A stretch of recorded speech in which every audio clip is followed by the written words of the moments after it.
Demos, we do not have any demos going on this week, but the contractor will be in next week. We have a update or a demo deadline coming up of, I think, the 26th that we have to have one house demolished for. Safe routes to schools, the contractor is hoping to be kind of wrapped up by the end of next week. They have one final pour today. They'll be finishing restoration in the next couple of days, and that should be it until the new poles, the traffic signals, the warning signals are in. Those are a long lead time, but the contractor's got the concrete poured. All they have to do is install the signals and go through startup. Park 90 has seen a lot of improvement here the past couple of weeks. The contractor has paved both lanes on Greenlee Drive. Curb and gutter on Greenlee Drive was placed today. 173 is back to 4 lanes in both directions. We still have traffic control up around the turn lanes until the striping is in. Contractor will be prepping the path improvements along 173, has been working on signal placement and some underground improvements for the signals. And then finally, on the 173 improvements, IDOT's improvements, keep your fingers crossed for a good bid result. IDOT will be opening bids this week for the second phase of the Illinois Route 173 improvements. That's all I have to say, Your Honor. Thank you. Thank you, Chris. Next, we have Public Safety Coordinator Rocco Wagner. Thank you, Your Honor. From the period of August 30th through September 12th, Sheriff's Department responded to 753 calls for service, meaning 309 traffic arrests, which included 10 DUIs and 34 criminal arrests. That's all I have, sir. Thank you, Rocco. And I'll finish the administrative reports with contacts that the mayor has made. I met with Senator Dick Durbin, Mr. Snell Perry, First Rockford Group President, Dr. Julie Morris, Superintendent of District 122 Schools, Fire Chief Joe Hallstrom, North Park Fire Department, Steve Wilkins, IDOT Community Relations Manager. I attended the RAEDC President's Circle meeting. I attended the Firefighters Memorial Service, and I met with some business owners and also some residents. Next, we have committee and trustee reports.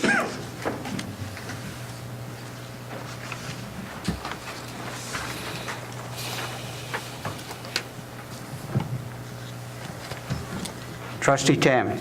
The Public Improvement and Safety Committee was canceled tonight due to lack of agenda. Thank you, Trustee Tamman. Is there any more reports? Trustee Beck. Yes, the Administration and Finance Committee met tonight to approve one resolution that will move to the October 7th board meeting. Thank you, Trustee Beck. Is there any more reports? I see none. The next item we have consideration is the consent agenda. Are there any items that a trustee would like to remove from the consent agenda to be considered separately?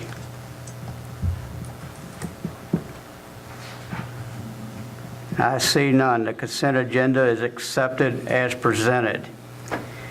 I will entertain a motion to approve all items under the consent agenda. So made. Second. I have a motion and a second. Could I have staff report, please? Thank you, Your Honor. Since this is the first meeting at which the consent agenda is being utilized, I'll give a quick overview of the consent agenda process. The consent agenda consists of proposals and recommendations that, in the opinion of the village administrator, will be acceptable to all members of the village board. The purpose of this agenda is to save time by taking only one roll call vote that covers all items in the consent agenda instead of separate votes on each item. Upon request of any one trustee, any item can be removed from the consent agenda prior to the motion to approve and be considered separately after the adoption of the consent agenda. A brief summary of each item contained in the consent agenda is required before taking action. Included under tonight's consent agenda is, and I'll just go through the list of items we have. Item A, Ordinance 45-13 provides, in accordance with Village Code, for the disposal of property deemed to be no longer necessary to the operation of the village. The property identified in the attached Exhibit A to this ordinance will be disposed of through either salvage, competitive bidding, or auction. B, Resolution 78R13 establishes Blackhawk Bank as the village's primary bank for its main depository accounts and authorizes the accounting manager to take all steps necessary to establish those accounts. C, Resolution 79R13 authorizes execution of an agreement with RMTD for paratransit and fixed route bus service until June 30th of 2014. D, Resolution 80R13 is for the approval of the final plat of Meyer Route 173 development. E, Resolution 81R13 appropriates funding for the Illinois Route 173 construction east of Alpine in the amount of $1,313,005. F, Resolution 82R13 provides for the approval of Illinois DOT improvement plans for the reconstruction of Illinois Route 173 east of Alpine. G, Resolution 84R13 authorizes entering into a First Amendment to the participation agreement with Practice Velocity Holdings, including an additional $50,000 for the Ring Road reconstruction project from the revolving fund. H, Resolution 85R13 authorizes submittal of a grant application to replenish the revolving loan fund in the amount of $750,000 to the Department of Commerce and Economic Opportunity. And finally, I, Resolution 86R13 authorizes a Second Amendment to the Practice Velocity Development Agreement, providing for additional funds to complete construction of the Ring Road. Thank you, Your Honor. Thank you, Tim. Is there any further discussion?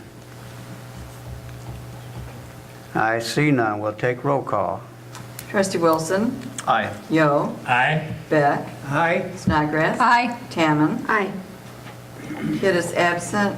Mayor Boland. Aye. 6 ayes, no nays, 1 absent. The consent agenda has been approved. We have nothing under unfinished business. Next is new business. Ordinance 0613, variance floodway conservation regulations, 9602 Shore Drive, for first reading. I'll entertain a motion to approve. So made.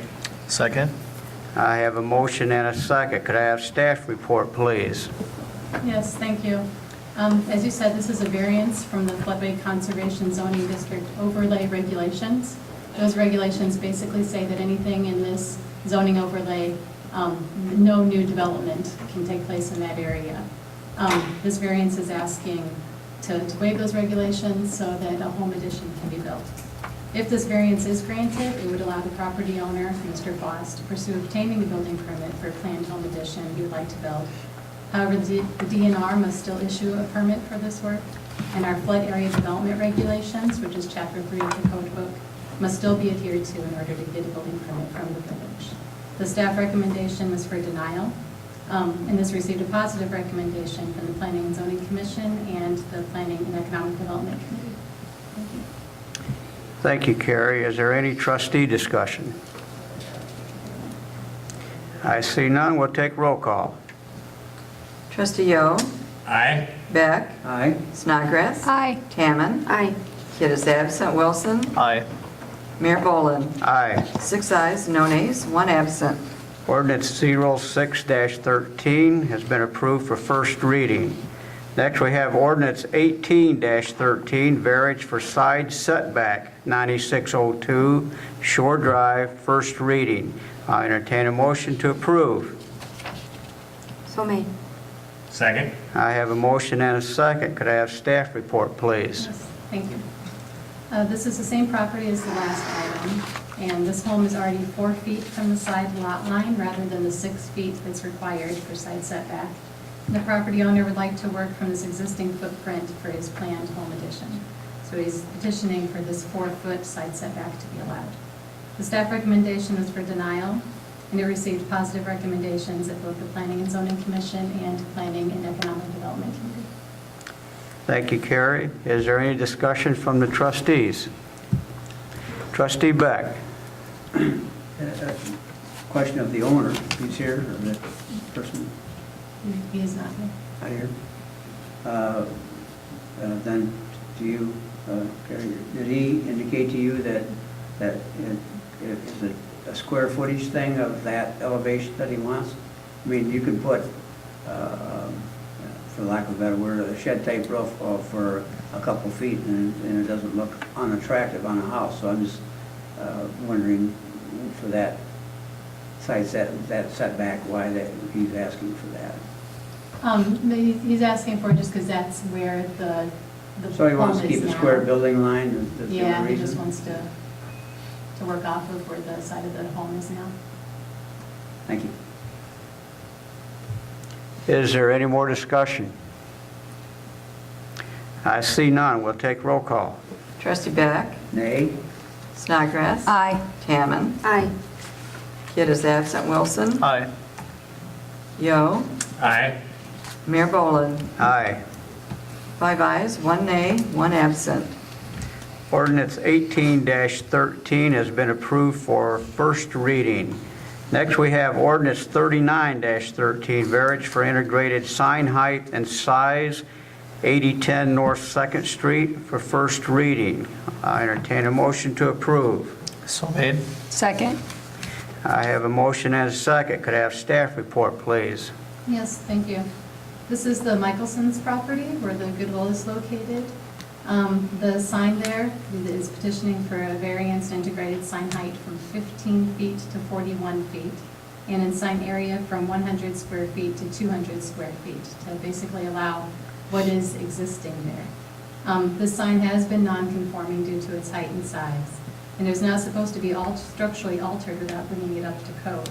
However, the brackets on the sign were altered, and now rather than lowering the sign or reducing its size, the property owner is seeking this variance to allow it to be as it is. The staff recommendation was for denial, and it received a positive recommendation at Planning and Zoning Commission and Planning and Economic Development Committee. Thank you, Carrie. Is there any discussion from the trustees?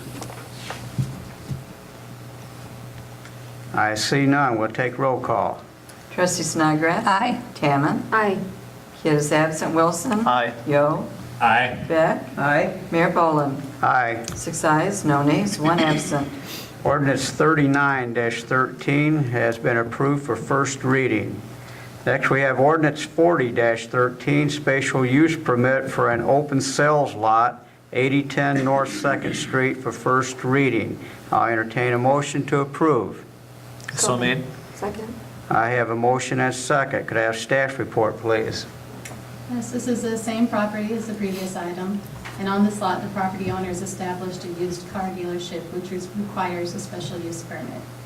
The staff recommendation was for approval, and Planning and Zoning Commission and Planning and Economic Development Committee have recommended approval with 8 conditions. The first 5 conditions come straight out of the Village Code Book of what's required for open sales lots, and they regard landscaping, lighting, loading and unloading of vehicles, and surfacing. The additional 3 conditions that are recommended is that the parking lot must be striped to designate the following: routing of customer vehicles through the area, an area for customer parking, and the area for parking of cars for sale. Advertising signage shall only be permitted on the windshield of the vehicles for sale and shall not exceed 3 square feet per vehicle. And the area of open lot sales on the subject property shall coincide with the submitted site plan and only be located in the 10,000 square foot area in the northeast portion of the property. Thank you. Thank you, Carrie. Is there any discussion from the trustees? Trustee Beck. Well, as part of the first 5 conditions, they're talking about screening and that, and when you look at the plat that was presented with that, there's nothing shown at that particular point. Has there been any discussion of exactly what they're going to do? I would surely... No, we need to see a site plan turned in that addresses the screening. Okay, and I'd feel better about approving this if I knew, physically, if I knew what I was looking at. But, I mean, I think it would have been best if the owner would have had that included, with the application. Well, the screening, the surfacing, all the lighting, those things are approved internally to make sure